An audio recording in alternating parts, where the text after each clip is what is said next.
nossa aula de histologia do sistema tegumentar.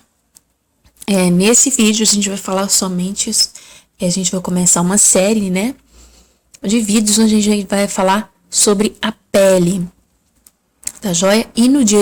E pra gente começar a nossa aula, a gente vai focar na epiderme. Bom,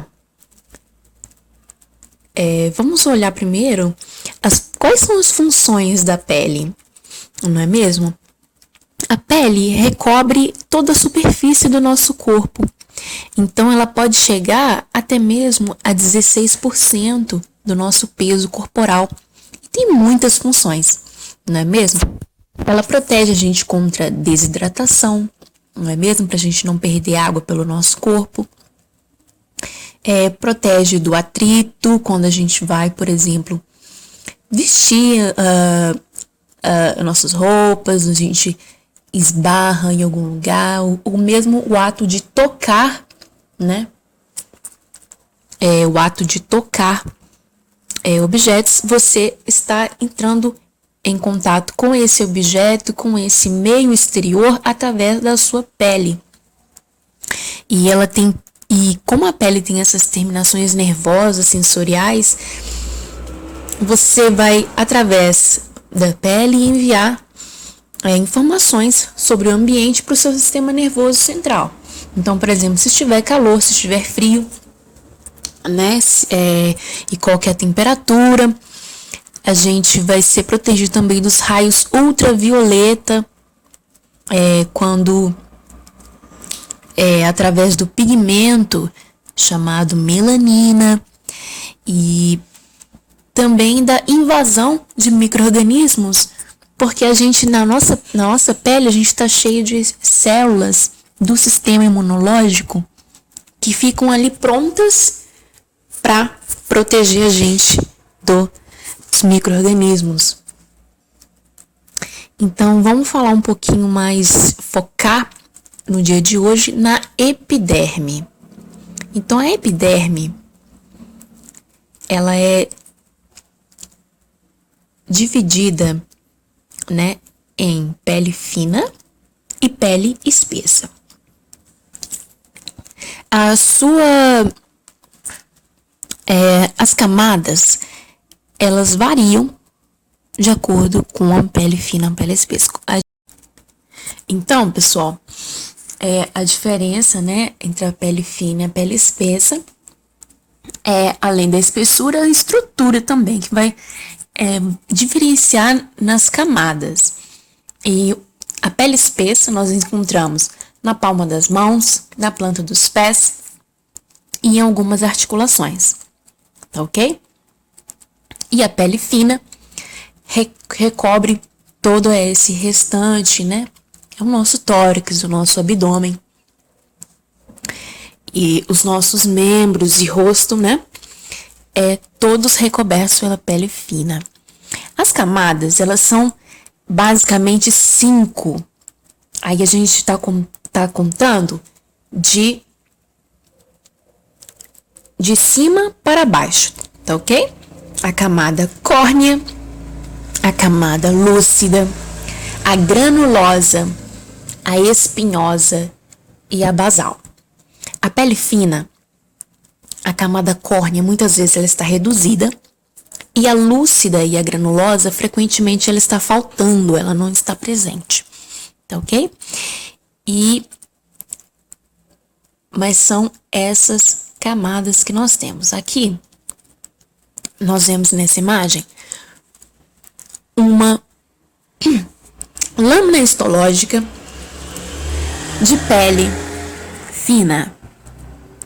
Então, a gente consegue ver a epiderme, né, que nessa região tem a derme papilar, a derme reticular. Essa derme, ela fica logo abaixo da epiderme, não é mesmo? E ela faz essas reentrâncias na epiderme para que fique bem unido, não é mesmo? E aí eu coloquei esse lembretezinho para a gente relembrar que a espessura e a estrutura do epitélio é variável. Bom, qual que é a classificação histológica da epiderme? É um epitélio estratificado, pavimentoso, queratinizado. Vamos olhar palavra por palavra. É um nome bastante grande, não precisa ter medo. Vamos lá. Epitélio. Epitélio é um tecido. Passando um carro aqui, moto toda hora. O epitélio é um tecido que reveste, que reveste as superfícies, sejam elas expostas, como o exterior do nosso corpo, ou estruturas que ficam mais internamente, como ductos, como o trato digestivo. E também é um termo que é usado para denominar epitélios, superfícies, também na botânica, por exemplo, a epiderme de uma folha, de uma flor, de um caule. Aí vamos para a segunda palavra, estratificado. Estratificado é porque tem várias camadas, então é um estrato. Pavimentoso é porque as células na camada mais superficial, elas são pavimentosas. As células pavimentosas, elas são mais finas, diferente das células que são cuboides, têm formato de cubo, das células globosas, que têm uma forma mais circular. A pavimentosa parece um pavimento de rua, Tem ali o pavimento da rua. E queratinizado é porque na superfície, na camada mais exterior, a gente tem uma camada muito linda, muito importante de queratina. Ok? Então agora a gente vai falar sobre as células que contém na epiderme. Nós temos os queratinócitos, que vão produzir a queratina, os melanócitos, as células de Langerhans e as células de Merkel. A gente vai falar mais sobre cada uma mais à frente. Um minutinho. Então, os queratinócitos são responsáveis pela produção de queratina. Os melanócitos produzem o pigmento melanina. A célula de Langerhans são um tipo de células dendríticas, que estão ali agindo no sistema imunológico, no sistema de defesa. E as células de Merkel, que são células neuroendócrinas. Então, elas têm características nervosas e têm também células primáticas ou cuboides, tá? E vão ficar nesse contato direto com a derme.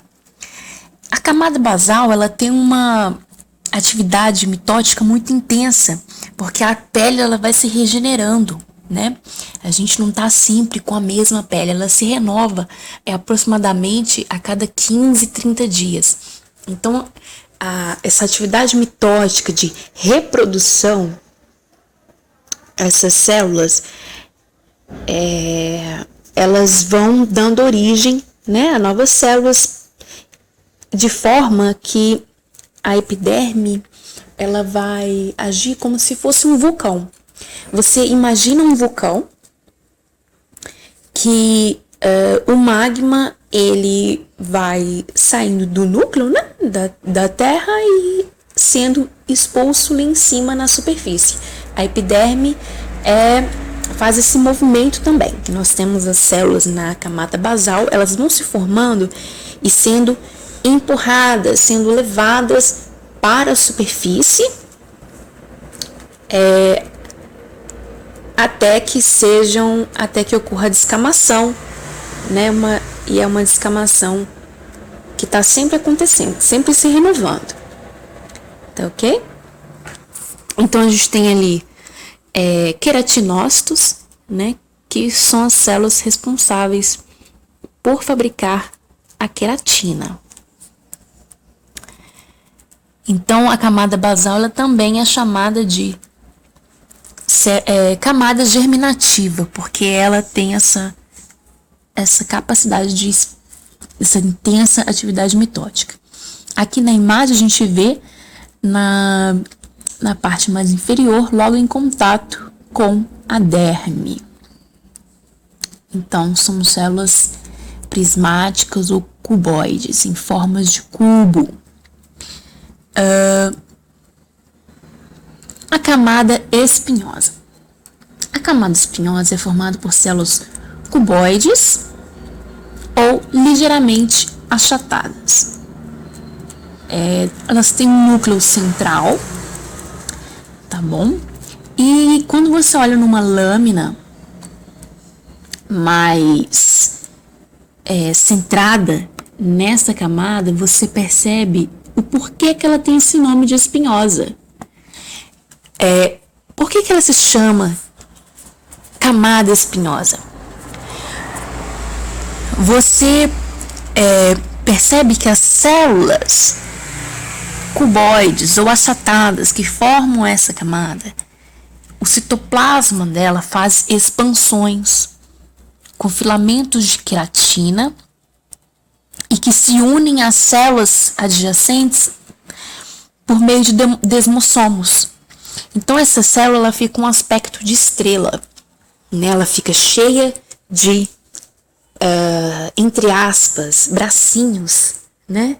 Cheio de espinhos, que são essa queratina, esses filamentos de queratina, esses desmossomos que vão se projetar para fora da célula, para fora não, né? Vão se projetar a partir do citoplasma, dando ela essa aparência espinhosa.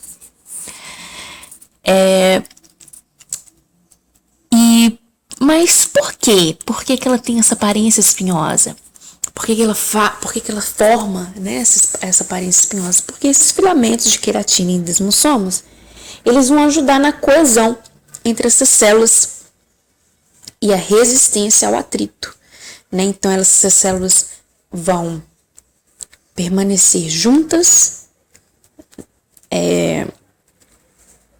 evitando que a epiderme ela se desfaleça, né? E solte células desenfreadamente, o que não seria nada agradável. Bom, a camada granulosa, ela tem células poligonais achatadas, né, um núcleo central, um núcleo bem no centro da célula, e um citoplasma que ele é carregado de grânulos, né? Entre esses grânulos, nós temos os grânulos lamelares. Esses grânulos do citoplasma, eles se fundem com a membrana plasmática e expulsam um conteúdo lipídico para fora da célula. Lipídio, gente, ele é como uma gordurinha, né? Ele é uma substância oleosinha que vai fazer que a pele se torne impermeável. Isso impede a desidratação e a perda excessiva de água, né? E só por uma curiosidade, esse ato da epiderme ser impermeável, ela surgiu nos répteis,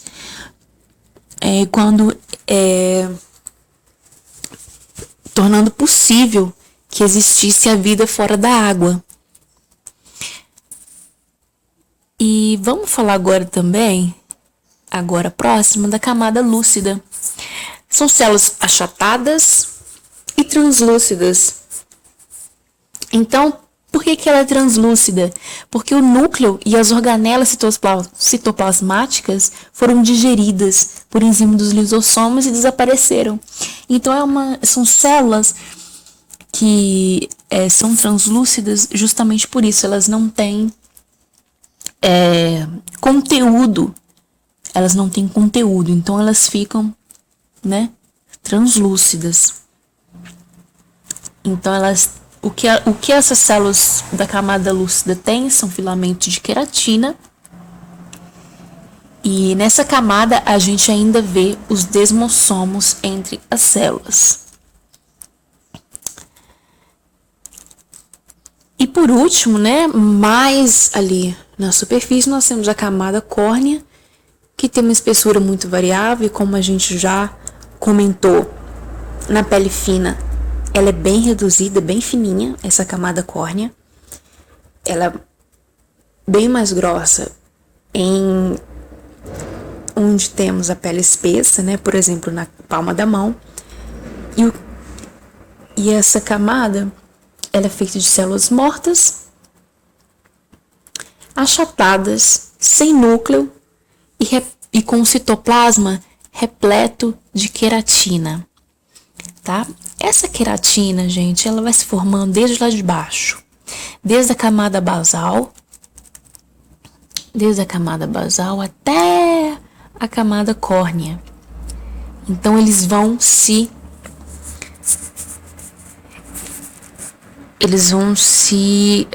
diferenciando, né? Então, os queratinócitos, essas células, quando chega na última etapa de diferenciação, que acontece na camada córnea, elas já são placas sem vida e que descamam continuamente. Por que existem boys magia? Por que existem garotas colírio de todas as cores, né, de todos os sabores, como diz o Martinho da Vila? É devido essa diversidade racial linda que nós temos, é devido aos melanócitos, que são as células que produzem a melanina, né? Então, a cor da pele, ela se deve tanto à melanina quanto a caroteno, a quantidade de capilares, a cor do sangue nesses capilares, né? E depende também de fatores genéticos, ambientais, endócrinos, né? Que vão modular qual que vai ser a quantidade desses pigmentos e por onde eles vão se distribuir. Então, por exemplo, nós temos áreas que são mais manchadas, né, que são mais escuras, possuem mais melanina. Nós temos áreas mais claras, né? Então, a gente tem diversidade de cor, tanto de indivíduo para indivíduo, quanto numa pessoa só. Então, a gente não tem assim uma cor totalmente uniforme, né? Então, quando a gente se bronzeia, né, se expondo à luz do sol, o que acontece é que a melanina, que já existia dentro desses melanócitos, ela escurece.